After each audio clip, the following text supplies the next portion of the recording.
Krist, pirmkārt apsveicu ar iekļūšanu vismaz pagaidām kandidātu sarakstā Latvijas izlasē. Kāds pašam sajūtas, ka tu uzzināji vai gaidīji? Jā, kāds tev emocijas par šo? Nu, protams, ļoti forši saņemt tādas ziņas, kad es izsaukts uz izlasi. Jā, varbūt tas bija pelnīti, jo atrodos labāko vārdu guvēju top 5, 2. vietā laikam. Jā, un bija forši, kad uzzināju, kad bija izsaukts uz izlasi. Tu to uzzināji kopā ar visiem pārējiem, arī Nikars atbalstītājiem, bet pirms tam jau tev bija kādas ziņas ienākušas, ka varētu tā būt? Ātrāk man atsūtīja Zīgis, kad esmu izsaukts uz izlasi, un jā, uzzināju ātrāk līdzutājiem. Kā es iejūties komandā? Ir tev arī tur kāds cits arī pazīstams vēl spēlētājs, kāds no Rīgas vai RFS komandas varbūt?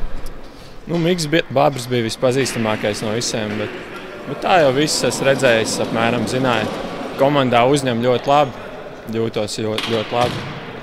Jā, tev komandas biedri izlasē šeit no RFS un no Rīgas, kur ikdienā pieraduši pie profesionāliem treniņiem. Noteikti kā tev varbūt tagad 3 treniņi aizvadīt. Cik ļoti atšķirās treniņu process no Vitālija Voskāna piedāvātā?